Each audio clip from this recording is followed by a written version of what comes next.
Je m'appelle Mahamadi Oubda.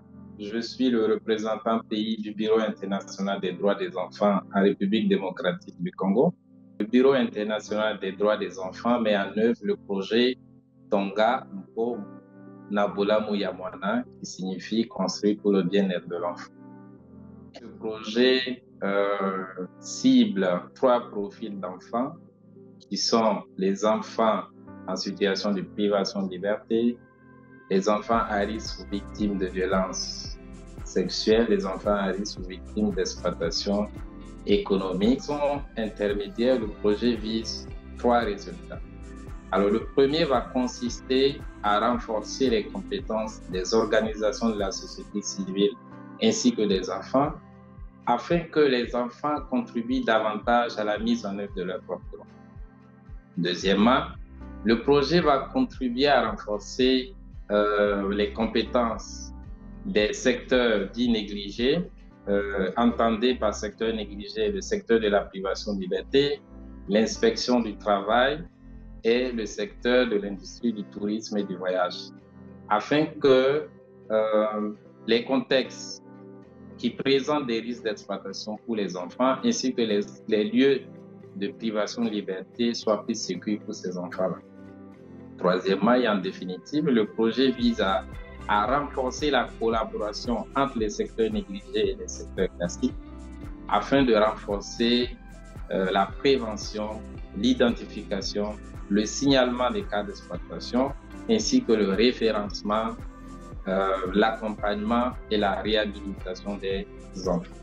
Et donc moi c'est Felipe Juarez, je suis le représentant pays du Bureau international des droits des enfants au Sénégal.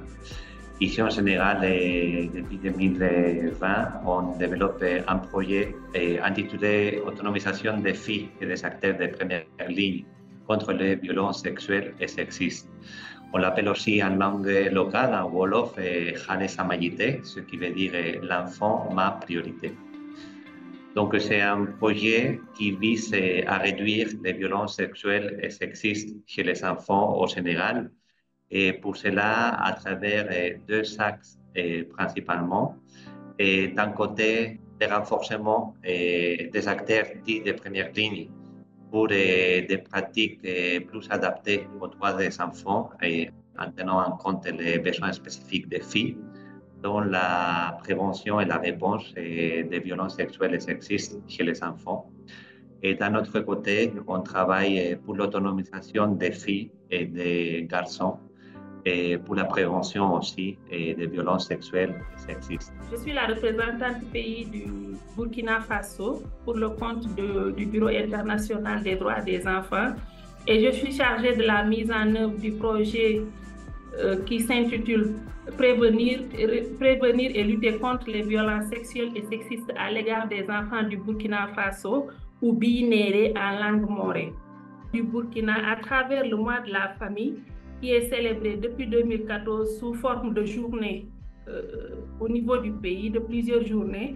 Cette année, la thématique qui a été retenue, c'est la problématique de la protection et de la promotion des droits de la famille et de l'enfant dans un contexte de crise sécuritaire et humanitaire. Le Bureau international des droits des enfants s'engage au Mali pour mettre en œuvre le projet appelé LACANA, qui veut dire protection transversale en langue bambara. Les filles et garçons du Mali mieux protégés contre les violences sexuelles et sexistes. De façon globale, le projet vise 3 objectifs. Le premier, la participation des enfants en situation de vulnérabilité. Le deuxième, le renforcement de compétences du secteur étatique. Et le troisième, la mobilisation coordonnée et accrue des acteurs de changement dans les 4 régions d'intervention du projet qui sont le district de Bamako, la région de Kayes, de Ségou et de Sikasso.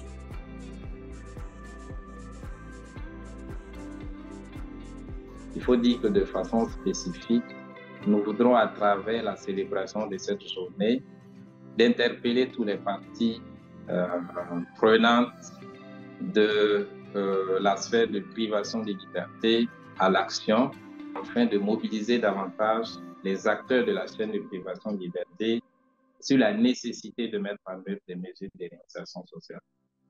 Cette année, cette célébration aura lieu au sein du quartier spécial des enfants de la prison de Makala, mais aussi nous organisons durant la quinzaine 2 émissions radiophoniques interactives pour permettre aussi aux auditeurs, à la population de Kinshasa et de la RDC, et même au-delà, de s'exprimer sur le droit à l'éducation, permettre aussi à des enfants de s'exprimer. Je vous remercie. Et pour ce 16 juin, on collabore directement avec notre ministère de tutelle des activités de communication dans l'organisation non seulement de la journée de l'enfant africain, mais aussi de la Semaine nationale de l'enfant qui est organisée en même temps ici au Sénégal. Donc, pour cette année-ci, l'organisation d'une journée d'échange et de partage d'expériences entre les familles d'accueil dans la prise en charge des enfants privés de famille sera la principale activité à laquelle le bureau portera son soutien pour le compte du ministère. Vous avez découvert nos actions au Mali, au Burkina Faso, au Sénégal, en République démocratique du Congo, qui font partie des 9 pays d'Afrique dans lesquels le bureau est engagé aujourd'hui. Alors cette journée de l'enfant africain, c'est l'occasion de rappeler qu'une action majeure du bureau est précisément de développer et de faciliter des espaces de participation adaptés aux enfants, que ce soit en Afrique mais aussi ailleurs, pour qu'ils occupent la place qui leur revient au sein des systèmes de protection et de justice, mais plus globalement aussi dans nos sociétés. Tous nos projets en Afrique, les 4 que vous avez découverts ce matin, mais aussi les autres, intègrent cette approche de participation et d'autonomisation de l'enfant.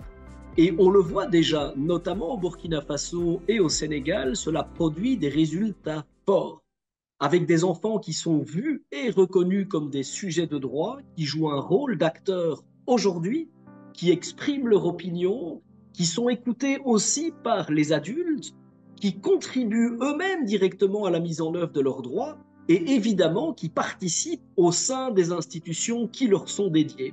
Tout ça, ce sont des résultats à célébrer à l'occasion de cette journée de l'enfant africain et tout ça, ça rend fier l'ensemble du bureau en Afrique, mais aussi de toutes nos équipes partout ailleurs et ça nous motive à continuer à s'élever à la hauteur des enfants.